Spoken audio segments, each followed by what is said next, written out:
Tips for problem solving. There's a book, Thinking and Algorithms, and I summarized and made 10 tips, which I guess is going to be useful for you. And the first one, heuristics, quick and dirty brain shortcuts.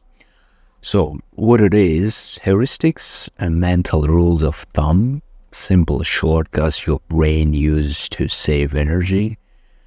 They work great for routine tasks, but sometimes lead you astray. So you can ask why you should care. So next time you choose cereal because it's on sale, thank your heuristics. But if you pick that cereal over actual groceries because sale, you might end up hungry later. Real life tale. Freshman once ordered the cheapest dorm meal plan because, cheaper equal better, right? But by Thanksgiving, I was scrounging for ramen. My brain is cheap is good. Heuristic backfires spectacularly. So how to spot it? So when you think that's, too easy, that's too easy to overthink, let's do it. Congratulations, heuristics at work. If the stakes are really high, pause and ask, do I have all the information I need? In other words, do not make things automatically when it comes to important things. Do not make things blindly. Ask yourself, maybe I should try in another way, and constantly, learn new things, try new things. Do not stick to the same repetitive behavior, in other words. Another one about anchoring. The price you see first. What it is. Anchoring happens when, the first number you see skews how you judge every other number. For example, everyday example, you see a $1,000 smartphone, then one a 700 phone looks like a steal, even if 700 is still steep. So fun anecdote, I once bought avocado toast because it was only, air quotes, for $4 after seeing a $6 menu entry. Meanwhile, my bank account wept. So what's the mind hack? When negotiating, whether salary or car price, anchor that number, then watch everything else feel like a bargain. So, in simple words, do not let this kind of anchoring to manipulate you, because again, especially in sales, they manipulate you with this anchoring by showing the most expensive price, because they know that after seeing the expensive price, other prices which is lower gonna sounds makes sense for you, but it doesn't mean that it's objectively true. You gotta check many stores, websites in order to get getting about this price without getting manipulated by this kind of anchoring. Okay, the next one about optimal stopping. This one interesting, this 37% rule. What it is, when sampling options, a math says, look at the first 37%, then pick up the next one that's better than all those. It's called optimal stopping. Okay, dating analogy. Imagine speed dating 100 people, chat with a first 37%, then commit to the next person who beats them all. Sounds weird, but statistically it works. Okay, personal story. I tested let's say 10 pizza spots in my city. after trying 3, 4, 37%, in other words, I ordered from the next joint that beat them on taste. Saved me from endless Yelp scrolling and saved my taste buds. But okay, let me try to explain this optimal stopping the 37% rule in another words, because this one I really like it, the idea, the point of view. For example, you got a problem and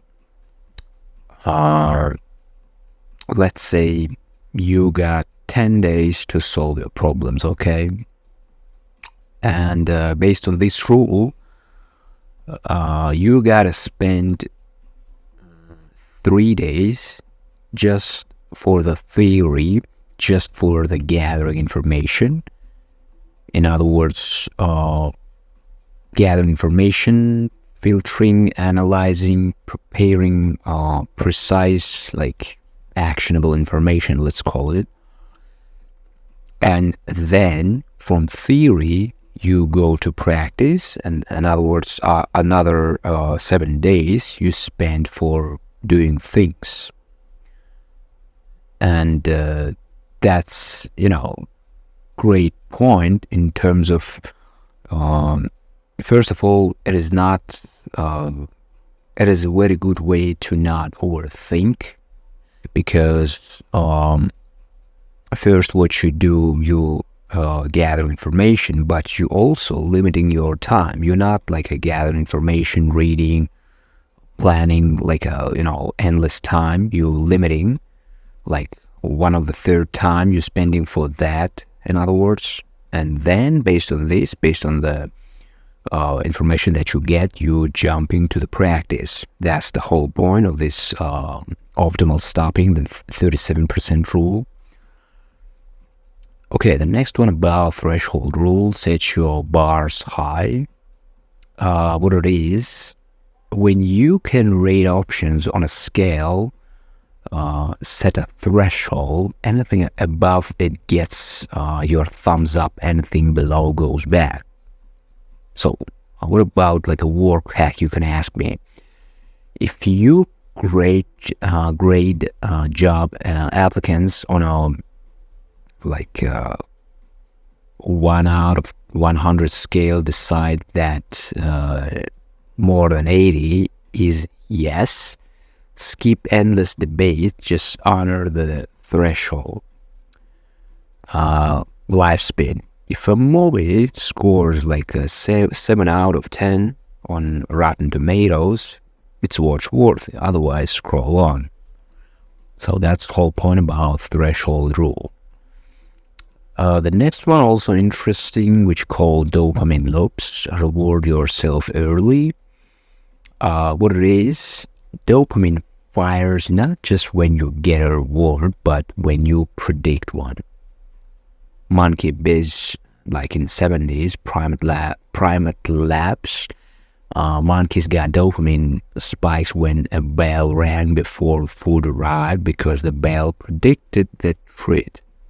So that's actually interesting that the brain enjoying and releasing dopamine not just when we actually getting enjoyment, but also when we predicting that. Your brain crave that spike, build mini awards, finish a chapter, treat yourself to a coffee emoji on Slack. Your brain goes, yes, more of that. In other words, for example, in order to do something, you gotta give yourself like a task, and let's say that task could be boring, but it's productive. But you say to yourself, if I will do that, I can go and do another thing, like play video game and another, or whatever. In other words, you're not just forcing yourself to do productive things, but also you rewarding yourself and, brain like rewards. And by doing constantly this way, you going to the right direction. Okay, the next one about Bayesian updating, if I pronounce correctly, change your mind with new data. So what it is, Bayes' theorem teaches updating your beliefs priors with fresh evidence to get better conclusions or posteriors. For example, you think 7% of your plants survive under your care. After you kill 3 succulents, you update to maybe 50%. Now you water less often and they thank you. New flash in business or life, don't cling to old beliefs, gather new data, then update your strategy. Yeah, it's all about constantly improving yourself, constantly assessing your actions, your beliefs, and adapting to the current situation. Okay, next one about early stopping to avoid overfitting. What it is, in data science, overfitting is when you chase every nuance in your training data and fail to generalize. In life, obsessing over tiny details can derail you. Writer's tale. I once edited my blog post 12 times, like chasing perfection by version 8. I fix it no new issues, just moved commas. I missed the publish window and lost traffic. So what's the lesson? Stop after 2 solid passes and ship it. Yeah, in other words, it's okay to make mistakes, and it's never going to be like a perfect execution. And as we said before, 37% rule also again fits with this idea. When you're limiting your a thinking, checking, and after you just switching to the another thing. And even though after you find out some mistake, that's okay. Just keep moving, keep fixing. Okay, next one could be about algorithmic routines, or like a grandma's recipe for life, let's call it. What it is, an algorithm is any sequence of steps that reliably achieves a goal, whether cooking grandma's pie or debugging code. Let me give you a kitchen story. My grandma's pancakes are legendary. She follows the same 5 steps, mix, rest, heat, flip, serve. No surprises, no regrets. And I love her. Okay, here's the algorithm. For your morning routine, list steps.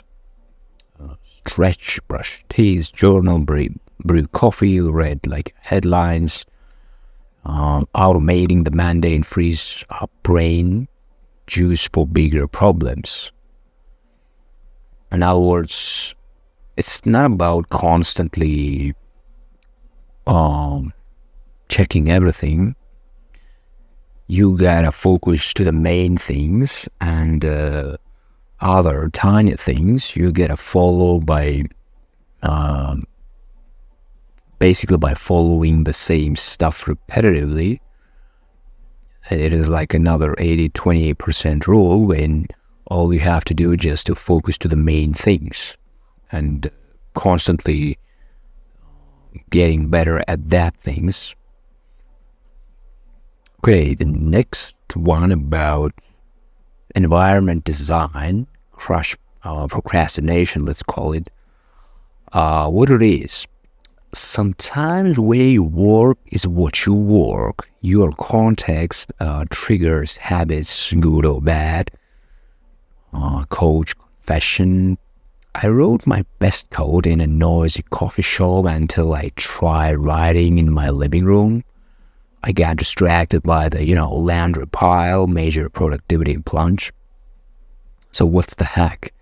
Change your context, try a library, park bench, or even a closet nook. Trigger a focus mode habit with environment cues like noise cancelling headphones or specific playlists. And each person individual, you gotta constantly try new environments.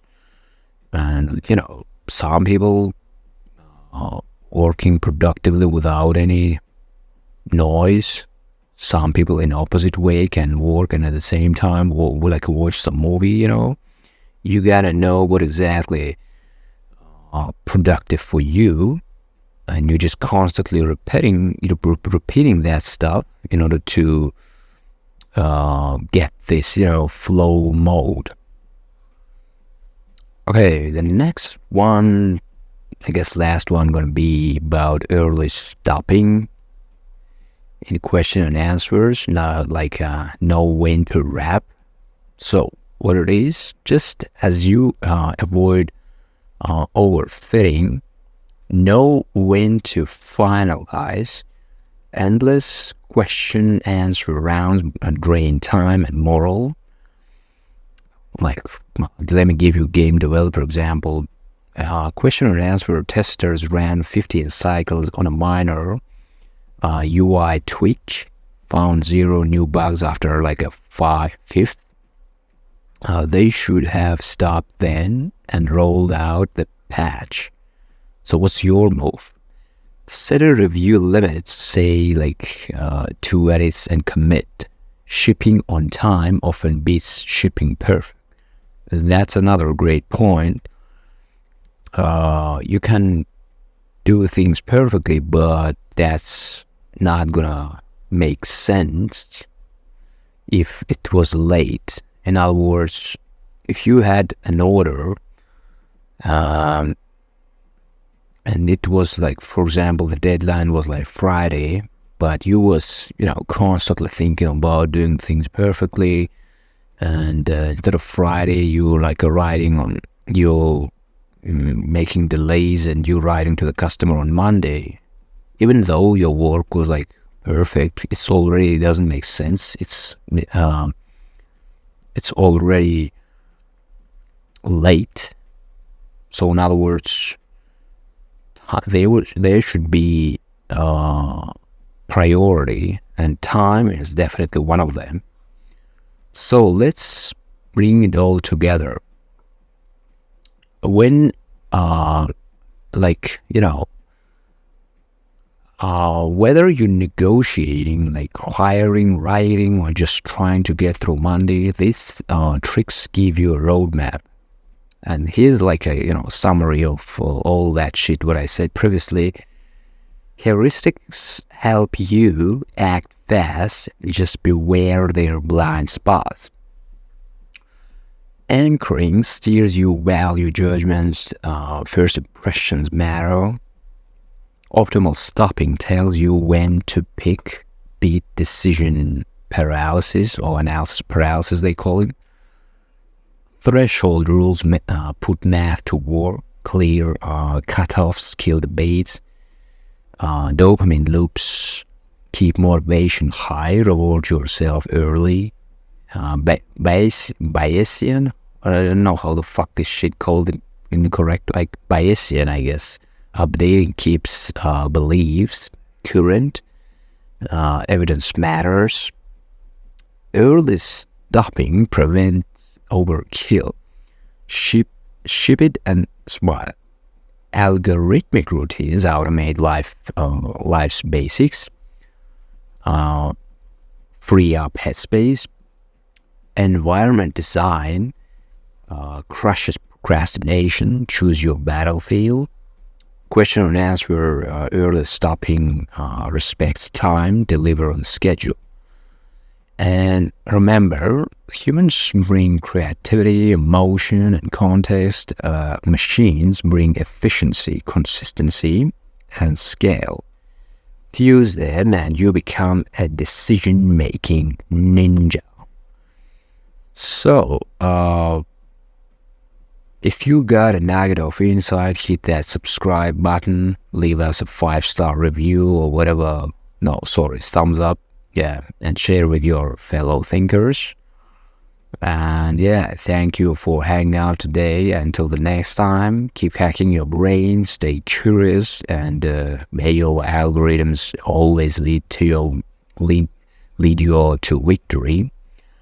Yeah, thank you for listening, and see you next time.